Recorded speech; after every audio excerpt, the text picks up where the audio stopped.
Hello everyone, আসসালামু আলাইকুম। স্বাদে ভরপুর আমাদের জাতীয় মাছ ইলিশ। আর এই ইলিশের স্বাদের কোনো তুলনাই হয় না। মাথা থেকে লেজ পর্যন্ত শুধু স্বাদ আর স্বাদ। ইলিশ মাছ যারা খান তারা তো জানেন কেমন স্বাদ, আর যারা খান না তারা তো আফসোসই করে যাবেন। তো ইলিশ মাছ যেভাবেই রান্না করেন না কেন ভীষণ মজার। আর যদি হয় এভাবে ইলিশ মাছ ভাজি, তাহলে তো সেই স্বাদের আর তুলনায় হয় না।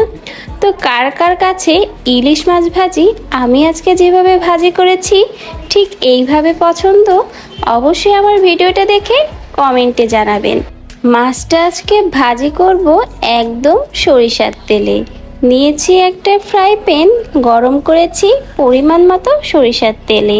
সরিষার তেলটা গরম হলে দিয়ে দিচ্ছি ইলিশ মাছের লবণ হলুদ ও ঝাল মাখা পিসগুলো।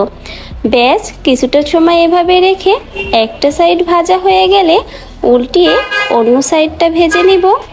সরিষার তেলে ইলিশ মাছ ভাজা এতটাই স্বাদ যে একবার খেলে জিভে এর স্বাদ সারা জীবনই লেগে থাকবে। ইলিশ মাছ ভাজার সময় ইলিশের তেল দিয়েই কিন্তু ইলিশ মাছ ভাজা অর্ধেকই হয়ে যায়। তো ইলিশ মাছটা বারে বারে একটু উল্টে পাল্টিয়ে দুটো সাইডই খুব ভালো করে ভেজে নিচ্ছি। একদম কড়া ভাজবো না, ভেতরটা রাখবো সফট আর বাইরেটা হবে হালকা বাদামি। ইলিশ ভাজার সাথে যদি থাকে কয়েক পিস শুকনা মরিচ ভাজা, তাহলে তো আর কথাই নাই। তো 2 পিস শুকনা মরিচ আমি এখানে ইলিশের তেল আর সরিষার তেলের সাথে একসাথেই ভেজে নিচ্ছি।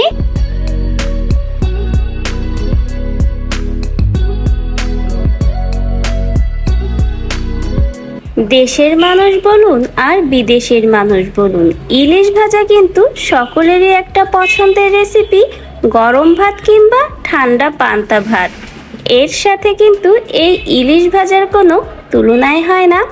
আমার কিন্তু ভীষণ পছন্দের। আপনাদের কাদের কাছে এই রকম ইলিশ ভাজা পছন্দ, তারা কিন্তু অবশ্যই আমাকে কমেন্ট করে বলে যেতে ভুলবেন না।